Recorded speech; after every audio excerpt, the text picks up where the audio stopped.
Tita nació llorando, como si quisiera cumplir con el oráculo de su vida. Y nació allí en la cocina, mientras mamá Elena picaba una cebolla. A los 2 días murió su papá. Y mamá Elena, por la desesperación, se quedó sin leche. Y además tenía que ocuparse de todas las tareas del rancho. Entonces decidió depositar toda la confianza en la cocinera Nacha, quien no sabía nada, ni de matrimonio ni de hijos, pero sí sabía mucho de cómo alimentar a las personas. Así que Tita se familiarizó con todos los ingredientes y los perfumes y las texturas de las tradicionales recetas de familia. Y con el tiempo fue desarrollando un sexto sentido por la comida, a tal punto que cuando creció, cada vez que sentía un perfume de alguna de sus recetas, evocaba alguna de las historias de su vida. Y recuerda que una vez, mientras preparaba chorizos rellenos con sardinas, a los 15 años, le dijo a su madre que Pedro Musquiz vendría a solicitar su mano.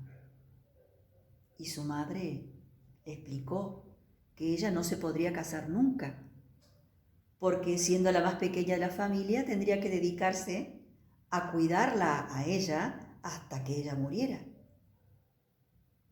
Esa era la tradición familiar.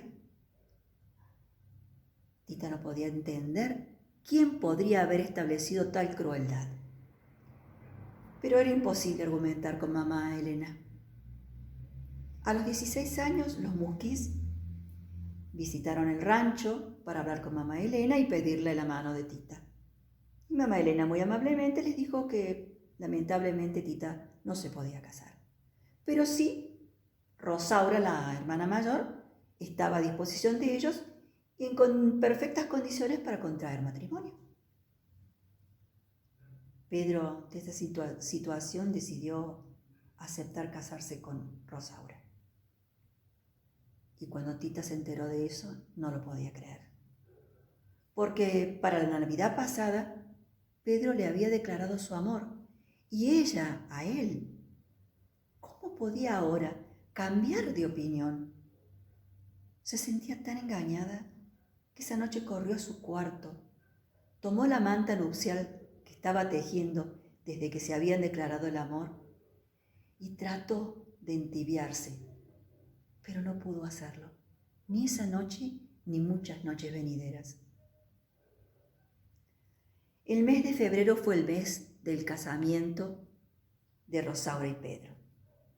Se invitaron 180 personas y los novios eligieron para torta nupcial un pastel de chabela. Había que batir 170 huevos.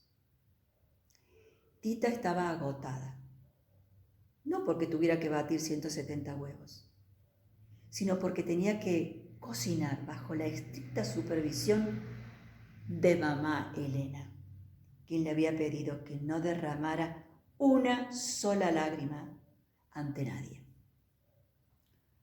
Pero cuando mamá Elena dejaba la cocina, ella abría su corazón en los brazos de Nacha, su segunda madre. Y lloraba desconsolada sobre la torta y sobre los platos que estaban preparando. Pero el día de la boda decidió lucir flamante. No quería que nadie se enterara de la angustia que pasaba por su cuerpo. Al terminar la ceremonia, felicitó a su hermana y de pronto sintió el abrazo inmenso y fuerte de Pedro, que le decía a su oído: soy el hombre más feliz. Me he casado con su hermana para poder estar cerca suyo, que es la única mujer a quien amo. Tita no podía creer lo que estaba escuchando. Y toda la recepción se la pasó como flotando en una nube de felicidad, a tal punto que no se dio cuenta cuando se sirvió la torta que una nostalgia se apoderó de todos los invitados. Todos comenzaron a llorar, inclusive mamá Elena, y a renglón seguido comenzó la intoxicación. La gente vomitaba, otros corrían al baño. Rosaura misma vomitó sobre su flamante vestido blanco y se sintió tan descompuesta que esa noche no pudo consumar su matrimonio. La fiesta fue un fiasco y mamá Elena se enojó muchísimo con Tita y con Nacha, porque para ella ambas habían puesto algún vomitivo en la comida para vengarse de Rosaura. Tita trató de explicarle que no era así, porque probablemente todo había sido destruido por sus propias lágrimas, pero mamá Elena no escuchaba argumentos y le dio tal paliza que por 2 semanas estuvo tremendamente dolorida. Sin embargo, esa noche hizo lo imposible y se arrastró hasta el cuarto de Nacha para contarle lo que Pedro le había dicho, de que la amaba a ella y no a Rosaura.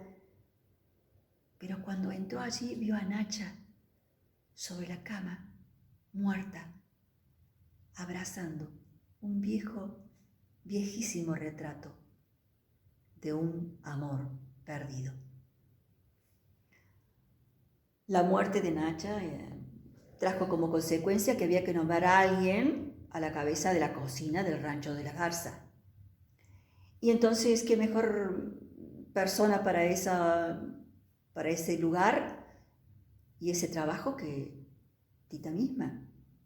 Ella conocía perfectamente todas las recetas de la familia. Al año de ese nombramiento, Pedro quiso agasajarla. Entonces le trajo un ramo de rosas. Pero cuando Rosaura vio ese ramo, creyó que era para ella. Y cuando vio entregárselo a su hermana, rompió en llanto. Mamá Elena decidió que tenía que poner las cosas en orden. Entonces le ordenó a Pedro que consolara a su mujer y a Tita que se deshiciera de ese ramo de rosas. Pero Tita no quería eso. Intentaba esconderlo de alguna forma. Era el ramo que Pedro le había dado. Entonces escuchó la voz de Nacha de algún otro mundo que le dictaba una receta de codornices en salsa de pétalos de rosa. Tita le pareció una fantástica idea. Esa noche, cuando sirvió el plato, hubo respuestas diferentes. Rosaura se sintió descompuesta. Mamá Elena dijo que estaba muy salado. Ambas se levantaron de la mesa. A Pedro le pareció una exquisitez, lo mismo que a Gertrudis. Juntos quedaron allí en la mesa comiendo. Y entonces un hechizo afrodisíaco se desató entre ellos tres. Parecía que emanaba de Tita. Parecía que Pedro lo receptaba, pero la relación sexual se realizaba en Gertrudis. Gertrudis se contorsionaba en su asiento, inquieta. Sus piernas estaban húmedas, su cuerpo acalorado y con un cosquilleo extraño. Entonces corrió al patio a darse un baño en la regadera que había hecho instalar mamá Elena, pero las gotas de agua se evaporaban al tocar su cuerpo y chispas saltaban de su cuerpo, que empezaron a encender las maderas que cerraban el cuartucho. Entonces, aterrorizada y por miedo a perder su propia vida, salió al patio y allí, contorsionándose de una forma realmente diabólica, a un ritmo frenético, empezó a emanar de su cuerpo una nube de gas, de vapor y de perfumes de rosas que llegó hasta Piedras Negras. Y ahí el villista Juan, que había quedado totalmente enamorado de ella cuando la vio la semana anterior, comprando en la feria de Piedras Negras, sintió en el corazón que debía de alguna manera cabalgar hasta el rancho de los de la Garza. Y cuando llegó al rancho y vio a esta mujer en esta frenética danza, la tomó por la cintura, la subió al caballo así de frente, la besó, la acarició y le hizo el amor a medida que el caballo cabalgaba nuevamente hacia Piedras Negras. Pedro y Tita, tomados de la mano, solo miraban, pensando por qué a ellos se les había prohibido el gozo de ese placer. En ese momento mamá Elena entró porque preguntando por qué tanto alboroto y entonces Tita lo único que se le ocurrió decir fue que unos villistas habían llegado y habían raptado a Gertrudis. Pero a las 2 semanas el padre Ignacio fue a visitar a mamá Elena y le dijo que había visto a Gertrudis en un burdel de la frontera. Entonces mamá Elena dio la orden de que el nombre de Gertrudis no se pronunciara nunca más en el rancho y que se quemaran todas sus fotos y sus pertenencias. Así, con esa crueldad, el nombre de Gertrudis fue borrado definitivamente de la familia de la Garza.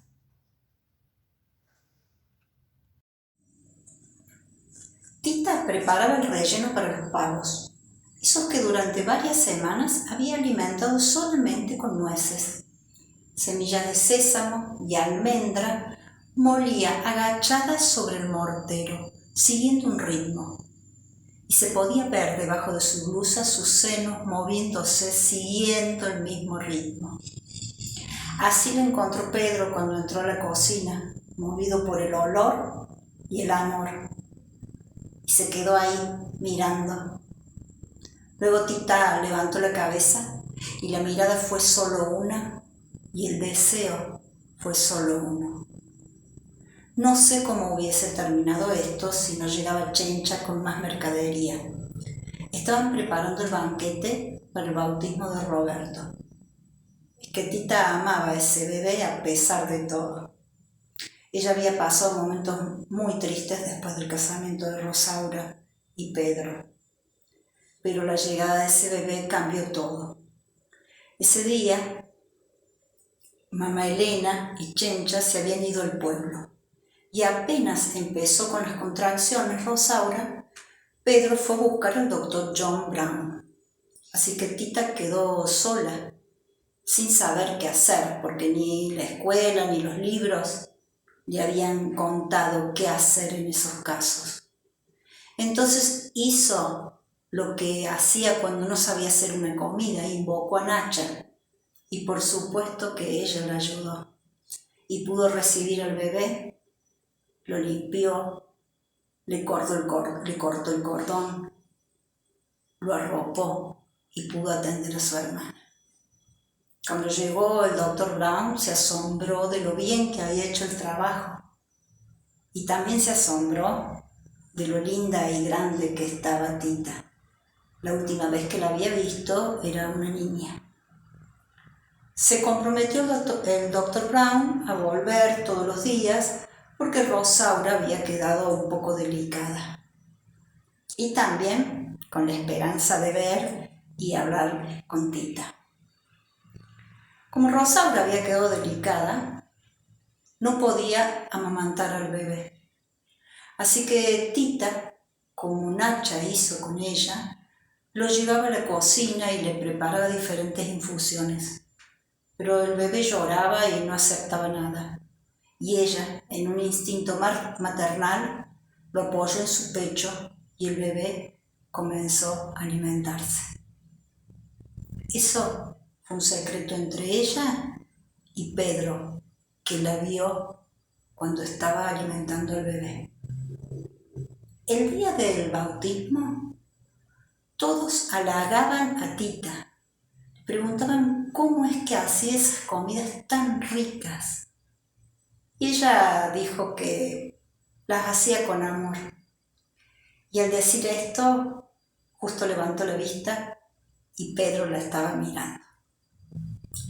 con la mala suerte que también estaba viéndolo mamá Elena. Y en ese momento dijo que Rosaura, Pedro y el bebé se deberían ir a vivir a San Antonio, porque allí tenían médicos más cerca para atender a Rosaura y al bebé. Y lo que mamá Elena decía era lo que se hacía. Así que a las pocas semanas partieron los tres. Y otra vez Tita con su tristeza, con su tremenda tristeza. A los pocos días llegaron los rebeldes a llevarse alimentos. Mamá Elena los esperó en la puerta del rancho con una escopeta, permitiéndole llevarse solamente lo que estuviera fuera de la casa. Así que se llevaron varias gallinas, algunos cerdos y todas las palomas. Después de eso, Tita, lo único que le entretenía era un pichoncito de paloma que había quedado, y ella lo alimentaba. Esa era su misión en la vida, alimentar. Un día estaban muy atareadas ella y Chencha, porque mamá Elena les había ordenado, como habían quedado pocos alimentos, les había ordenado que hicieran chorizos, ya que estos se pueden colgar y guardar durante varios meses. En esa faena estaba, Chencha iba y venía, porque Tita ese día estaba muy distraída, ya había quemado el vestido de mamá Elena, porque ese también era el día de baño de mamá Elena, lo que consistía en un gran trabajo para Chencha y Tita, que tenían que calentar el agua, llenarle la bañera. Y Tita estaba con la cabeza en esa última noche que pasaron en el rancho con Pedro antes de irse a San Antonio. Esa noche hacía mucho calor y todos dormían afuera en las hamacas. Y Tita se levantó para ir al baño y Pedro, que la escuchó, le siguió. Y estuvieron dándose unos besos y unos abrazos hasta que mamá Elena se dio cuenta que ella no estaba en la hamaca. Y ahí se fue de nuevo y quedó toda la noche con ganas de orinar y de otras cosas.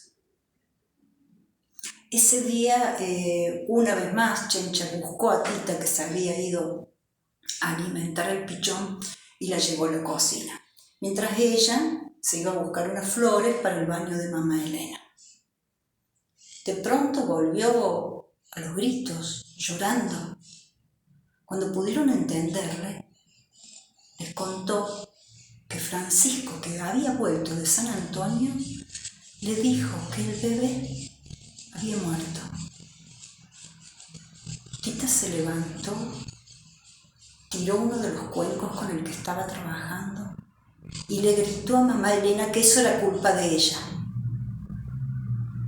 Mamá Elena se levantó y le pegó con una cuchara de madera en la cara y les dijo que se callaran las dos y que ya seguían haciendo esos chorizos, porque el bebé ya era un angelito y estaba al lado de Dios. Y esa fue la primera vez que Tita desobedeció. Se fue corriendo al palomar y se subió. Y mamá Elena mandó a sacar la escalera. Al otro día, cuando Chencha fue a buscarla, no quiso bajar. Y le dijo a mamá Elena que la había encontrado con la mirada extraviada y toda sucia. Entonces mamá Elena dijo que si ella estaba loca, llamarían al doctor Brown para que la buscara y se la llevara a un manicomio. A la tarde llegó el doctor Brown y subió al palomar y estuvo 1 hora para convencerla para que baje. Y se la llevó, la subió a su carruaje y Chencha le alcanzó la frazada que ella venía tejiendo, que de tan larga iba arrastrándose por el camino y levantando polvareda. El doctor Brown se la llevó, pero no la llevó al manicomio, se la llevó a su casa. La ayudó a bañarse, le desenredó el cabello, que estaba lleno de excremento de palomas y de plumas. Le dio ropa limpia y una habitación con una cama con sábanas limpias. Tita no hablaba. Pasaban los días, se alimentaba poco, pero luego empezó a salir de la habitación y también al patio. Un día, estando en el patio, sintió un aroma que le fue familiar. Se fue acercando, había humo también, y en el fondo del patio encontró una piecita. Entró y allí vio una viejecita de trenzas negras y largas. Le hizo acordar mucho a Nacha. Y ahí se dio cuenta que ese aroma también. La viejecita tampoco hablaba y preparaba infusiones, sacaba hierbas de un frasco, de otro, y le convidó a Tita una taza. Desde ese día Tita ya comenzó a salir todos los días y se iba hacia la piecita a ver a esta viejecita trabajar. Pero un día entró y la piecita estaba algo cambiada. Estaba con hierbas, tenía frascos, pero había unos mecheritos y estaba todo pintado. Y la viejecita no estaba. Estaba el doctor Brown. Y el doctor sí hablaba mucho. Y le contó que su abuela era una anciana de la tribu de los Kikapu y que ella curaba a mucha gente con hierbas, que le había enseñado a él muchos secretos. También le contó que un doctor alemán había investigado sobre el fósforo, que decía que en el cuerpo, en los huesos del cuerpo humano, tenemos fósforo. Y le decía que la abuela de él decía que dentro del cuerpo teníamos como pequeños cerillos, que estos se van encendiendo con el oxígeno, el aliento de la persona que amamos. Y también necesita una llama. Y esa llama sería una caricia, una mirada, unas palabras. Su abuela también decía que había que tener cuidado que esos cerillos no se encendieran todos de golpe, porque se quemaría el amor para siempre y nos llevaría por un túnel al lugar que nos vio nacer. También decía la abuela que había que tener cuidado de no estar al lado de una persona de aliento gélido, porque eso no permite encender los cerillos. Cuando terminó de decir esto el doctor, Tita no podía hablar, pero sí había empezado a llorar. Pensó que quizás el doctor Brown podría encender sus cerillos. Y también supo que nunca más iría a vivir al lado del aliento gélido de su madre.